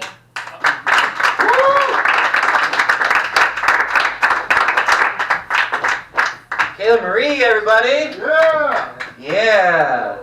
Seriously, honey, if you ever need somebody to guard the door in the bathroom here, I got you. First time I came here, I was in there doing my business, and a gal came in and went straight to hooking up her rig to shoot up. Yeah, first time I've wanted to stand up to pee in a decade. Let us sink in, you'll get it. Oh, are you guys ready for your next comic? It's one of my favorite people in all of Portland comedy. I mean that from the bottom of my heart. Give it up for Keith Hemingway, everybody. She doesn't mean that. I'm not one of her favorites. I'm not buying no drinks tonight. I keep telling you I'm broke. Can't do it. Aggressive. It's feminine. That's Portland, no. That's just feminism right there. The women are so aggressive out here. You tell them no and they just keep wanting drinks from you. I gotta do the right thing, Jamie. I gotta do the right thing. My clock hasn't started. Oh, wait. Your clock's going. There you go. Now my clock is ticking. You hear that, ladies? My clock is ticking. I'm almost done with now. My clock is over. I'm not having kids ever. But I just want to thank, I want to congratulate Chris and him. The channel is getting better and everything. I see it growing. comics, you tell your friends and family to watch every episode, not just your own episode, every episode. So all my family and friends have been watching, and they love you guys out here. So that's from New York, all right? They love you guys out here. I've been doing my part, and I'm excited because my first year comedy is coming to an end. And I'm getting ready to do the hardest things that any comic can do, and that's watch all his old skits. Because I tell you right now, I was worse than I-5 during the Blazers game. And I know how bad that shit is. That's how bad I was. I was like, ugh. But you know, it's fun because I lit that half my notes. I was like, oh, I revised half these jokes without looking at it. Like one of my favorite jokes I get to revive is, you know, people always ask me, do I feel related to Ernest Hemingway? And I'm like, yeah, I can kind of relate myself to him because he was a great author and he liked to travel. You know, he lived in Cuba, Paris, New York, Germany. You know, he's been all over. And me, I'm inspired to be a great comedian. You know, you see the smile, you heard the last name, you feel the radiant energy coming off of me, right? I'm going to be up there one day, so I'm a great comedian. You know, I not like to travel, and I'm not from Portland, Oregon, all right? I'm from the East Coast. I'm from New York City, so that tells you how far I've traveled, just a beeline straight to Portland, Oregon, and that's about it. Just crazy. But no, I'm lying. I haven't only been to Portland, Oregon, guys. I just came off a great trip to Salem, Oregon. So you know I've been up north to our neighbors across the border in Vancouver, Washington. It's about as far as my travels take me, you know. But you know, people ask me, well, what's your favorite Hemingway book? Because I know you got one. I'm like, well, yeah, I do got Hemingway books because, you know, my teachers forced me to read Hemingway. So I got two of them. I got two favorite Hemingway books, all right? My first favorite Hemingway book is Farewell to Arms. And, you know, I can't not wait to revive this joke later on in life because right now I'm too scared to. It's not because I'm a nice guy. I just don't want to make fun with people with no arms because I'm scared somebody's going to get offended and slap me in the face with a nub. I'm not ready for that yet. I don't want to be the first guy in history to get slapped with a nub because I can't tell him, you know, let's shoot the fair one. Like, how he going to fight me with no hands? Like, that's not... Get me in the headlock and give me a real noogie with his nub. My second favorite Hemingway book is The Old Man and the Sea, the story of the old man's wife. Now, I know you guys are looking confused, like I never heard that book because it's true to the tale that you can't call your wife a cunt and live to tell the story, all right? Y'all really think Ernest Hemingway killed himself in the kitchen with a shotgun? Nah, he crossed his boundaries, called his wife. You like, matter of fact, who's ever heard of a man in the kitchen in the 1960s? Come on, man, that was crossing boundaries right there. Cleaning the shotgun in the kitchen and calling his wife a cunt. She had to off him, you know, that was about it. But yeah, this is. I have to get more open with this comedy. You know, I have to be more opinionated. So I'm gonna spit one of the opinions I've been wanting to write down. Is I don't like getting on Facebook anymore nowadays because it's not just emotional shit. It's just people complaining about fucking Trump.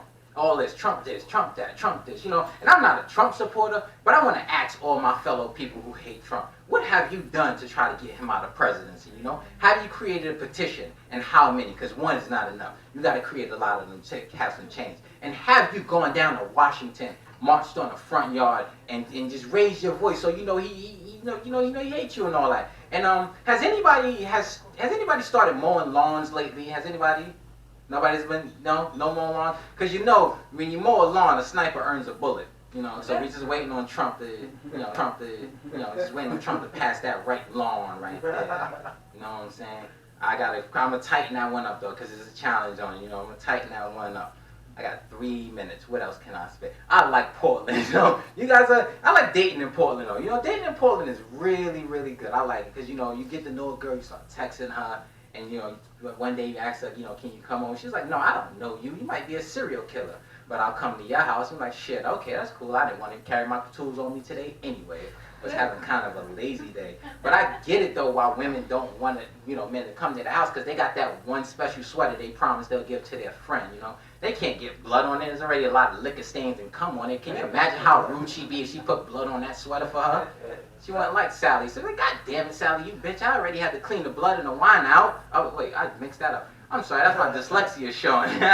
There we go. Yeah. But, my dating experience in Portland has gotten, like, you know, kind of a little bit aged lately because I don't go after the young girls no more. I'm more into the mature women. So, you know, it's going from, hey, don't wake my parents up. Hey, don't wake my kids up. And I'm like, I'll wake your kids up. I'll wake your kids up. I don't care because I'm a video gamer anyway. I'll fuck your kid up in Fortnite. I'll send his ass to bed crying. We can have a whole peaceful night to ourselves. That's the type of guy I am. I can put your kids to bed and put you to bed in one shot. That's all good.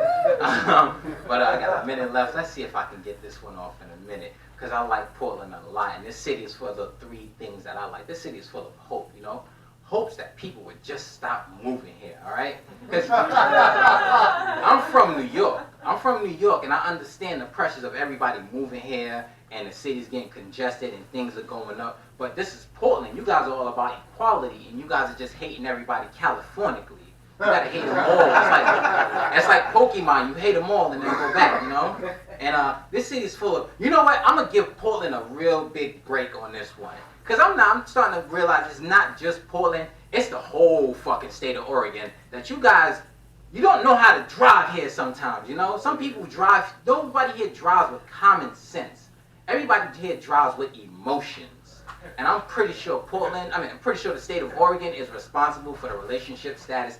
It's complicated, you know? Because when you got to describe how it's living here, it's fucking complicated. Well, what's complicated about it? The people, the roads, the weather, it's just all fucked up out here, you know? And this city has determination, you know? Determined to understand the word diversity, all right? Because, you know, I hear people saying Portland's getting diverse. I'm like, yeah, you know, Portland's getting diverse. Portland's about as diverse as white people season they fucking meat, all right? Just a dash, all right?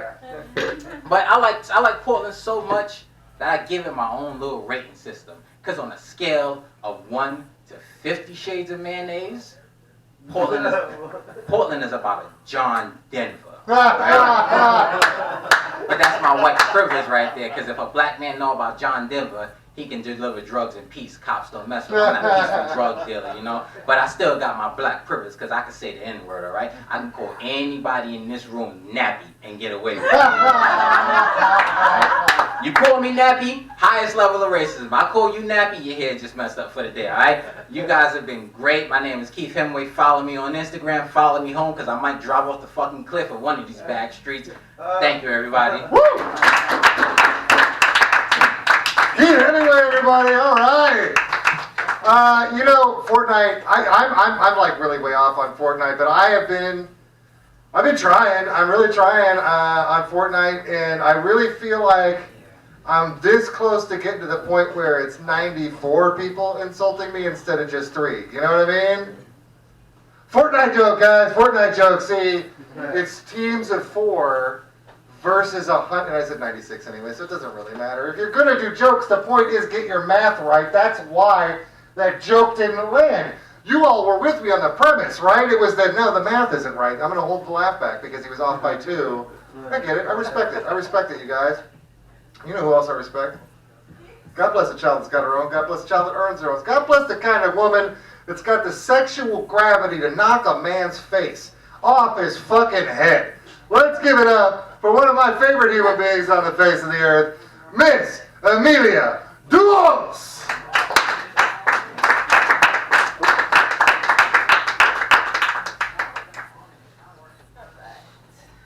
does this fucking thing work? Let's give it up for a fucking host. He lets me come back every week. It's pretty nice of him. How's everyone doing tonight? Yeah, you sound great. You're happy to be here, I can tell. I just want to say happy Father's Day, Stepfather's Day, to anyone that applies to in the room. My father passed away, but he had a huge fucking heart. That's where I got my awesome self-defense mechanism of comedy. My dad could put a fart machine out of business, which is why I stopped eating gluten. You can't hold your farts in when you sleep. And I got tired of hearing about it when I woke up. So stink bugs stink, so you stay the fuck away from them. This is evident in nature. It's a lovely another self-defense mechanism. But fire detectors, they go off like I won't wake up for a tsunami warning. Doesn't matter, like my spirit is in a different realm. But if there's a smell of like shit, boom, fucking straight, wake up right away. And that's really lost a spot. Hold on. So, I was thinking maybe they should just have fire detectors that smell like shit. You know, like. Works for me. I mean, I would. Yeah, I don't wake up to sound, but I will definitely wake up to a nasty smell of swamp ass. Has anyone used a bidet here? Yes. Used a bidet? Woo! Okay. I've never used one. I think it's a little like counterproductive after I'm trying to get stuff out of my body to have stuff being sprayed back in it. But if Dyson put out a bidet, I would be down.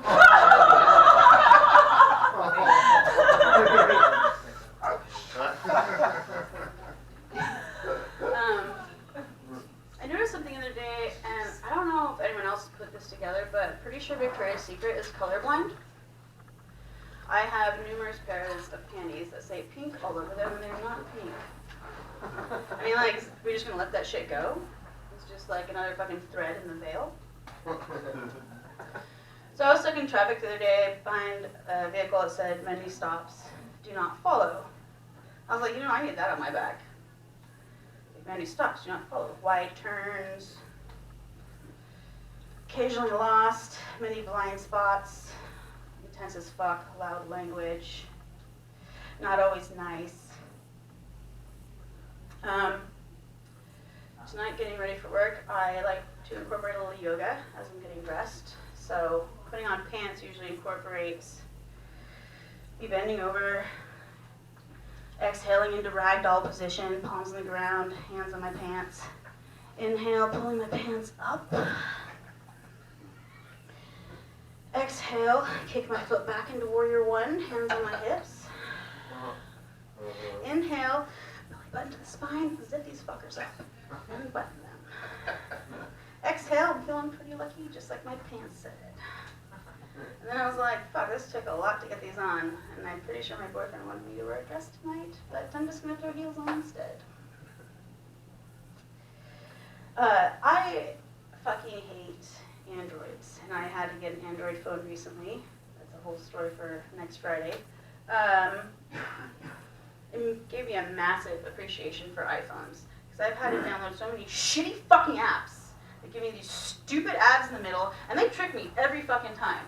Like, I'm just going to record some shit, all of a sudden I look down, my phone is flashing, your love is calling, your love is calling. And I was like, what? What? Oh, this beautiful array of like rainbow colors, as if it was like handed down from archangels.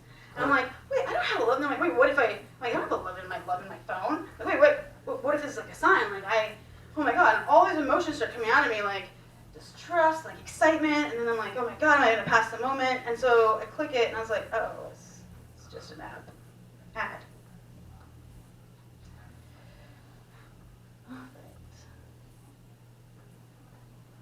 I don't know what else to say, because I was so busy this week. Yeah, I think I might just end it there. All right, thanks, guys.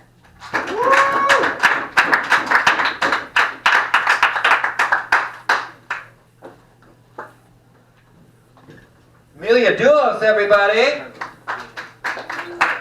All right, we're winding down. We're about there. You guys ready for your headlining act?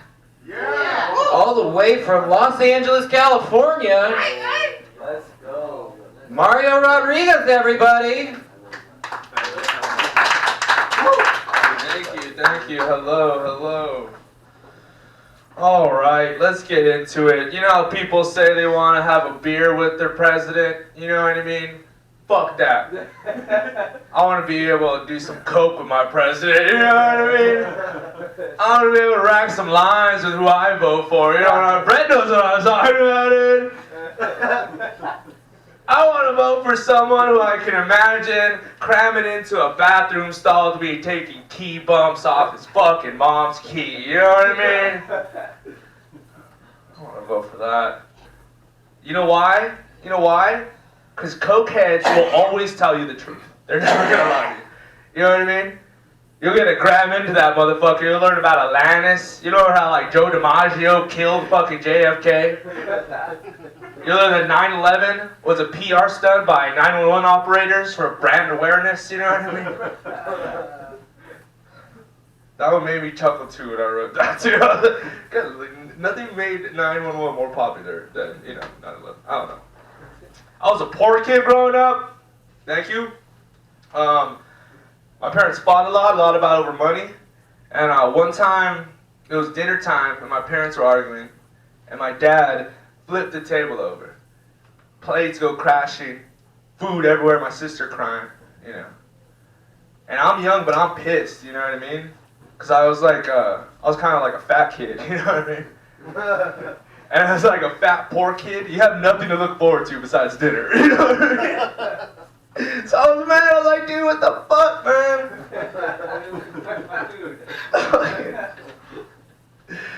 They went off to their room, argue with each other about money. And then I was left to argue with the dog over mashed potatoes. I wanted the fish sticks, but you're fast. Too quick. I talked to my sister about that time once. I was like, do you remember that night? And she was like, of course I do.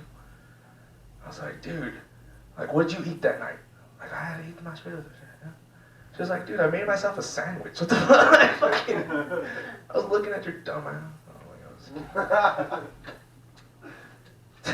My sister's nice. Why is there any Mexican superheroes? Right? At least Ant-Man, I have so many ants. Lancha, Gina, Gloria, Mona, dude. Yvonne. Priscilla. Lupe. I got so many. I'll keep going. If my aunts had a superpower, it'd be talking shit about people on Facebook. Fuck Russian bots, dude. Just mobilize my aunts. They got time on their hands, Talk shit about their kids. I agree. I do think Ant-Man should be Mexican though, because I grew up also with so many ants. Red ants, black ants, whatever you want. You know what I mean? There are so many ants in my house. I think someone paid rent. People are like, I slept in the same bed as my siblings. I slept in the same bed as ants, people. Did they bite me? Yes. Can I change my size? No. You see my dick. I'm just kidding. I'm just kidding. He hasn't, and I'm large. No, I'm just kidding. A woman told me one time, Mario, you have a very average penis. She told me that once. I was like, Mom, why are you in the bathroom? Get out of here. No, I'm just kidding. That's not a written joke. That's a fun thought. Yeah. Oh, man. You see the X on the floor and you just get nervous, right? Everyone, you know what I mean? I'm like, camera, action, go. I'm from LA. I should be used to it, right? I'm not. From a part of Los Angeles where the only Porsches are on posters on drug dealers' walls. That's where Los Angeles I'm from. I'm like, my homie's a drug dealer. I'm like, dude, you got money, why don't you just buy a Porsche? He's like, nah, fool. Too much heat. Dog, what are you selling bricks for if you can't flaunt it? You know what I mean? I was in the Bay for a while, and if their drug dealers had the same logic, they'd have a Tesla on the wall. You know what I mean? Imagine a drug dealer that was also eco-friendly. You know what I mean? Hey dude, why are you selling crack? He's like, hey fool, I'm just saving up so I can, buy a Tesla, have 0 emissions, dog. I'm just trying to save the planet. You selling me crack, dog? He's like, yeah, but that bag, biodegradable. I'm doing my part, fool. You know the book The Giving Tree? Yeah. You know that book? Yeah. I want to make an erotic version of that and call it The Taking Tree. It's like a tree that just gets fucked by this dude throughout his life. You know what I mean? But like totally consensually, the tree's just a freak. You know what I mean? Like you know how the tree in Giving Tree was like really genuine, you know? Like this tree just like a real like freaky power bottom. You know what I mean? It's just like, give me your seed. You know what I mean? Dude, old man bucks a tree, gets a splinter, dies. The tiki tree, right? You know what I mean? Fucking epic. Alright. I love this mic so much. Thank you so much, Chris. Oh, I'm sorry. I forgot.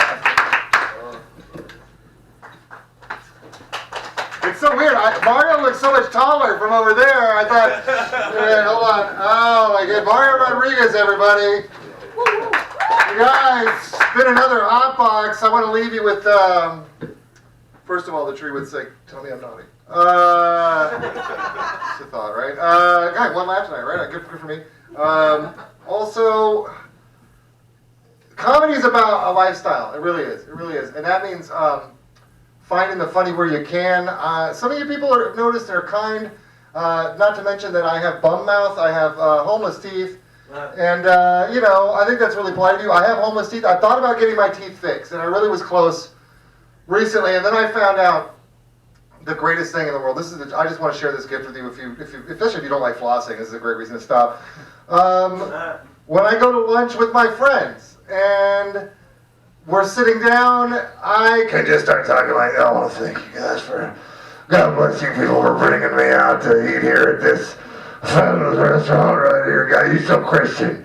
You guys, thank you so much. And the great thing is about Portland is I can dress up and it looks like they took me to Goodwill, or I can dress like just every other person in Portland in a t-shirt and a fucking hoodie.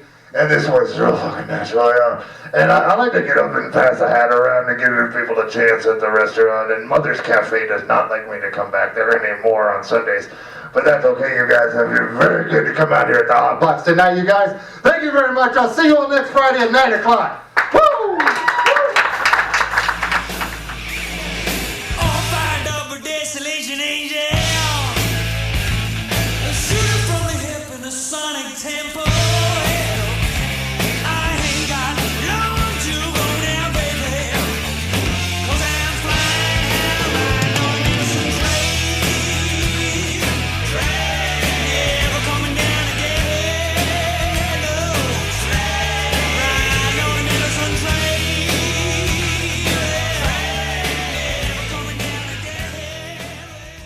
Let's do this shit for real. Come on now.